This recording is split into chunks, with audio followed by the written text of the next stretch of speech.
I want to thank the sponsors. As someone who did this many times for Soviet Jewry and Syrian Jewry and all the other causes, I know how difficult it is, and they deserve a real round of applause to have pulled this together in such a short time. And a special thank you to the NYPD, who are all around us today and throughout the year, standing to protect our community.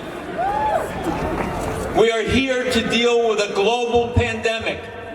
It's an epidemic that crosses oceans and boundaries and linguistic differences, geographic differences. And there is no cure for it, except when good people stand up and say, no more, no more. We're not going to tolerate it anymore. Not from anyone. No more excuses, no more exceptions. Everyone held to account.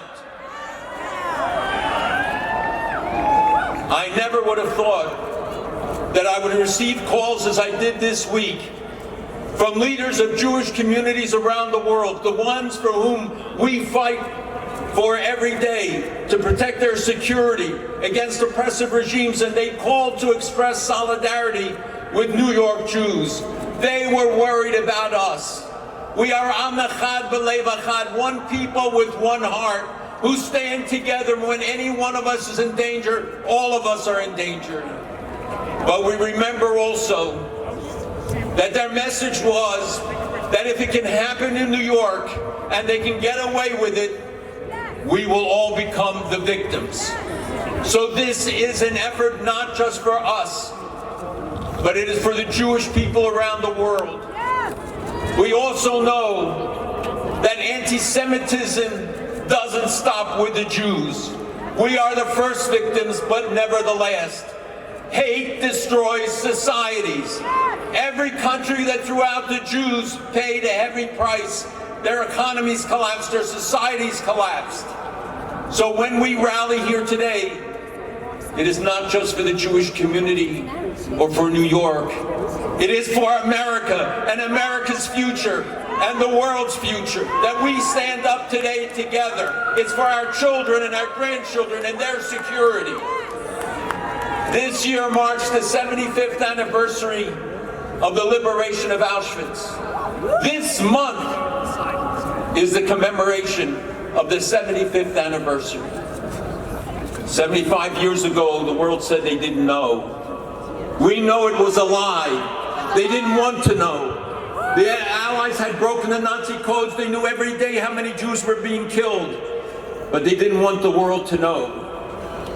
Today, we will have no cloak of ignorance to hide our shame when your grandchildren and their children ask, what did you do? You knew everything. You turn on the television, cable television, you go on the internet, you know everything. There will be no cloak of ignorance, real or imagined.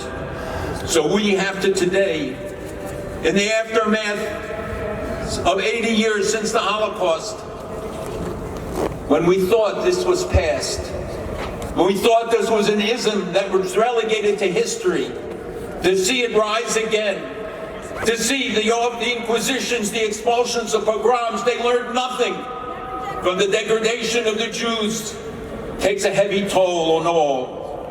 It comes back in different forms, but with the same end. Jews paid the price, but so did every society. And everybody has a responsibility today to counter this disease. Political leaders, clergy, educators, academics, entertainers, internet companies, judges, and prosecutors. All must be held to account to do the right thing to stop this cancer from metastasizing. It took Hitler months to spread the big lie. On the internet, it's done in seconds. So we must hold those companies to account to stop allowing these vicious websites, anti-Semitic websites that incite and bring about the results that we have seen. It is time to declare No more. No more Jew hatred. It stops now. No excuses, no exceptions. Not from the left, not from the right, not from any sector. It's time to declare, never again. Never again is a pledge each of us must take, every one of us, Jew and non-Jew alike, that we will never allow what happened before to happen again. And when we see the signs as we have now, we will join together as you have, coming out on this Sunday morning and declaring to the world, never again will Jews be standing alone. Never allow anyone to be put in danger. Jews and non-Jews alike must take this pledge and educate our kids. This is a critical moment in our history. We must not let the cause of Jew hatred to be forgotten. We cannot allow the revolving door of justice to allow those who perpetrate the crimes to walk out hours after they commit them, only to commit further crimes again. It's time to criminalize Jew hatred. Don't call it anti-Semitism. It's an antiseptic term meant to diminish it. It's Jew hatred. The hatred of the Jewish people because of who we are, of our values, of our Torah, of what we stand for. That was the enemy, not because anybody did anything wrong. And we have communities today that are paying the price. And we stand in identity with them.